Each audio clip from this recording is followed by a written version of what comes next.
Morco Robinson is giving away a 3-bedroom flat in Preston for free. He's looking for the right person or family. Hi, how are you? Hi, I'm Paul. Who could benefit from a mortgage-free home. Yeah, lovely to meet you. You too, what's your name? But he's been inundated with over 8,000 applicants. The 20 hours I'm on is not enough to do anything with, and a couple of years ago I was on the streets. Now he's invited some of them to view the flat to meet them in person. We rent at the minute. It's hard because I work a massive amount of hours, and if I don't go out and get the money, then everybody else goes under with it. The worry sometimes is just it's immense. Hello. Hello. How are you? I'm good, thank you. 18-year-old single mum Holly is next to see the flat. Your name is? Holly. Listen. She's brought her mum along for moral support. Holly lives 5 miles away in a 1-bedroom flat with her newborn baby, Bethany. Oh, look at this. Oh, that's better. Oh, my God. Oh, this would be best. I've put, like, a cot there. Loads of toys Loads everywhere. of toys everywhere. Nice. That's the drawers. I want to have After becoming pregnant a year ago, Holly has been trying to adapt to a new life as a young mum. Wow. At the time, I would have thought I was quite mature, I guess. There's a bath. But getting pregnant is a complete reality check. It really does force you to grow up very fast. Oh my God, Mum. Oh, gosh. Look at the lounge.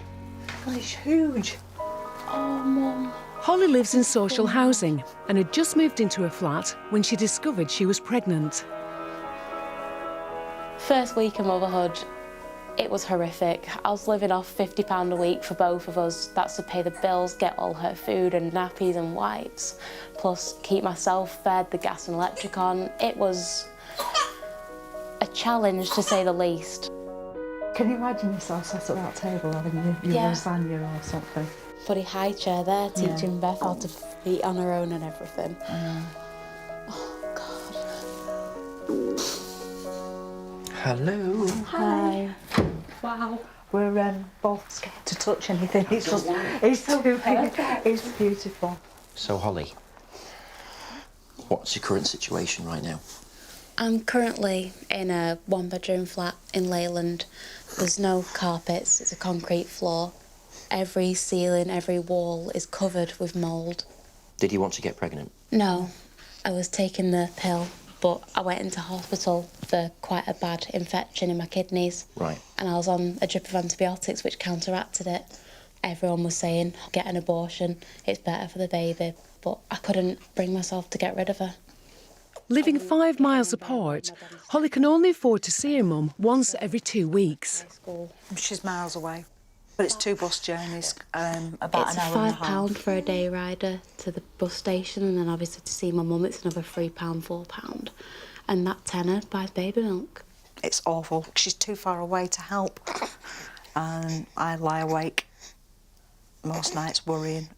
So, what place were you in your life when you got pregnant? Things were finally starting to look up. I was going to go on to university, move into the halls. I was going to look into journalism, hoping to, you know, get big on one of the big magazines or companies. I've always had a passion for writing. If she hadn't have had Beth, she would have excelled, because I know she's got it in her. She's always been like that. If she wants to do something, she'll do it. I feel like I failed her. I just want better for them than I was able to give. I'm kind of stuck on my own out here. Housing won't help. My family's not in a position to help. It's me and Beth against the world with very little money. I am stuck in the bottom of the pit and I cannot climb out. No one's given me a ladder. I am literally out of options.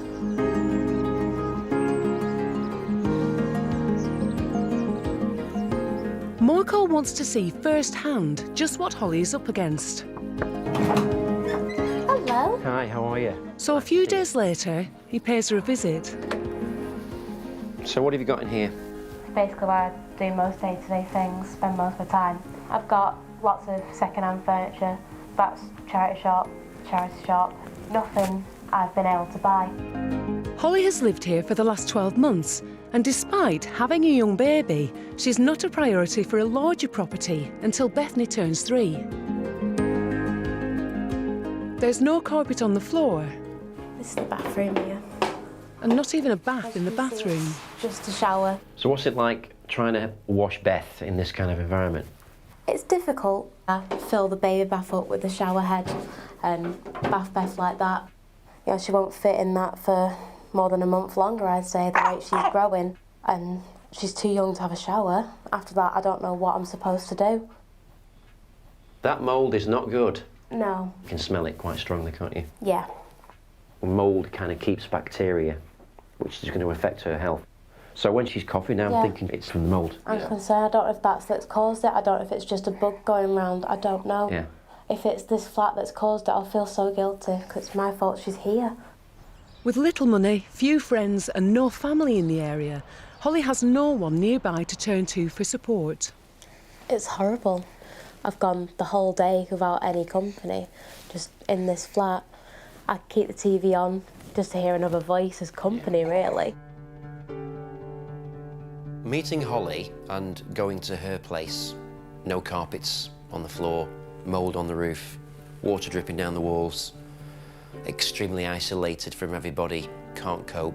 Oh dear. It reminds me exactly and really gives me clarity of what my mum went through when she was Holly's age, because she was a similar age.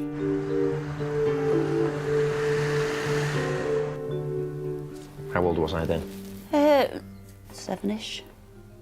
When you were born, we lived in a one-bedroom flat and I worked in the pub probably 6 nights a week. But I couldn't afford anything. I couldn't afford new clothes.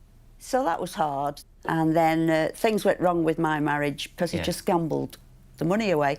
I don't remember a lot of that time, but I didn't feel like I had stability or a home or stuff like that, I guess. That's how I felt as a kid. Marco's parents' marriage broke down. They lost their house, and Marco and his mum found themselves out on the streets. So we spent one night sitting on a park bench. It was winter, so it was cold, it was scary, it was a very long night. Well, that's sad, isn't it? I mean, that's astounding, really. Got a council house, do you remember that? Yeah. And then we went to live in a caravan. It was just a bad situation where I couldn't really see any way out of it at the time. When he was growing up, life was difficult and he was extremely shy. He didn't really grow out of it either until he was well into his teens, I would say.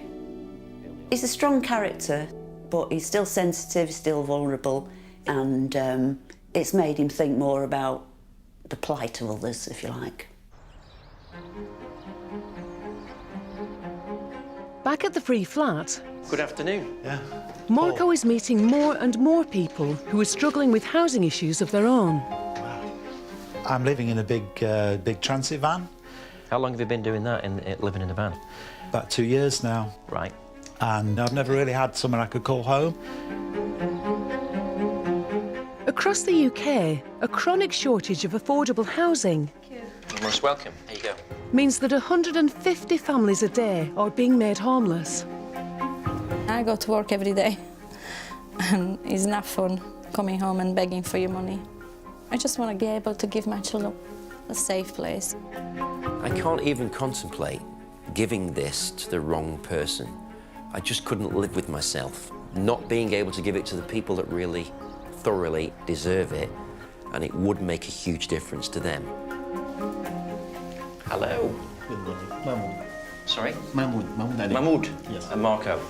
Today, this family of Syrian refugees have travelled from Derby to take a look around. Nessa, are you family? Family, dad. My sons. Great, fantastic. Make yourself comfortable, yeah? Back in Syria, Dad Mahmoud was a school teacher. But fearing political persecution, he fled with his sons to England in 2007. Really, really nice. It's like home, I feel safe. Yeah, nice. Yeah. Once they arrived, the family claimed asylum.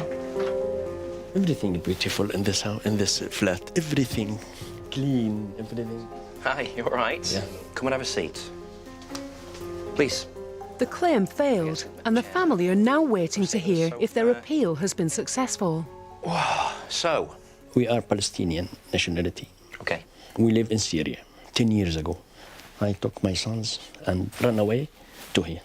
The area we lived in Syria, most of it is completely destroyed from the war that's in there. So our house there is definitely destroyed. My sons, they lost everything. I try to make them happy, but I feel they are unhappy. It's not like we came on holiday. We had to just suddenly become these people, live in this life, and have nothing of what we had before. In terms of your asylum, when do you think you're going to know what's going to happen next?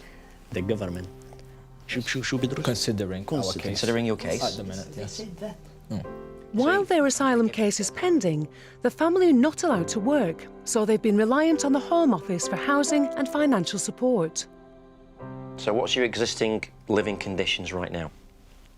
We are homeless. Okay. We participate in the service called Derby Churches Night Shelter.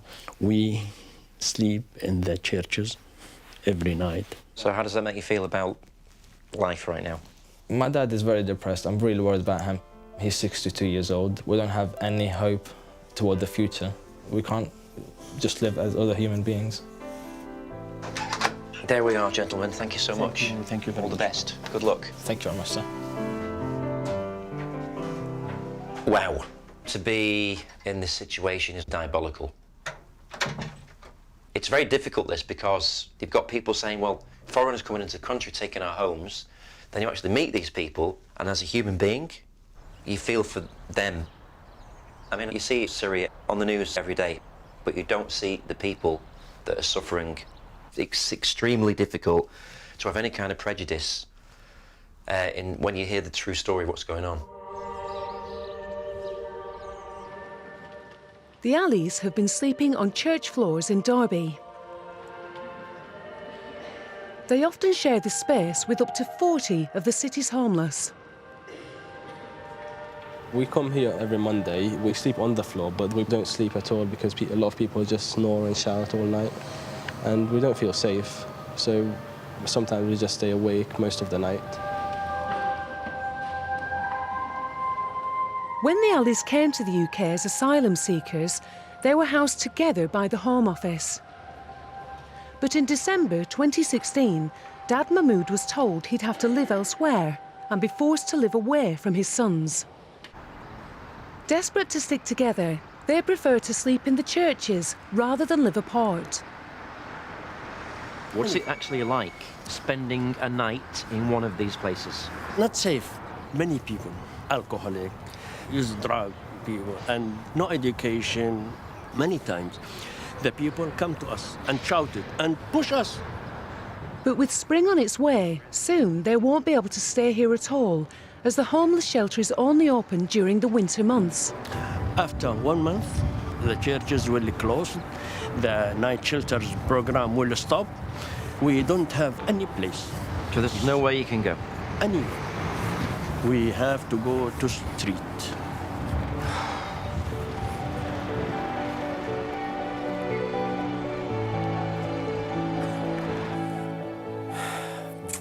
For someone to consider sleeping on the floor or outside on the street, even on a church shelter, for someone to consider that is in a real desperate situation.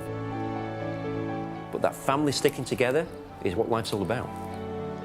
So for the Syrians, it's the three of them. You know, whatever happens, they stick together. If one's sick, they look after them. If one needs help with their education, they help them. They stick together. For my mum, whatever happens, we are together. You know, she didn't eat for 4 days, she'd feed me first. If her family turned her away, she'd sleep on a park bench. This is the bench that my mum and I slept on.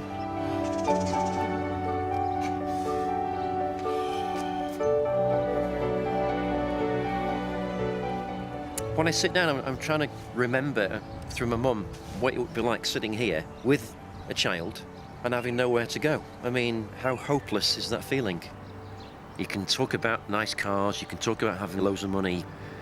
A home is the most important thing in life. So yeah, what I'm doing might be insignificant in the old state of affairs, but if I can get one person in a home, I'd be extremely happy with that.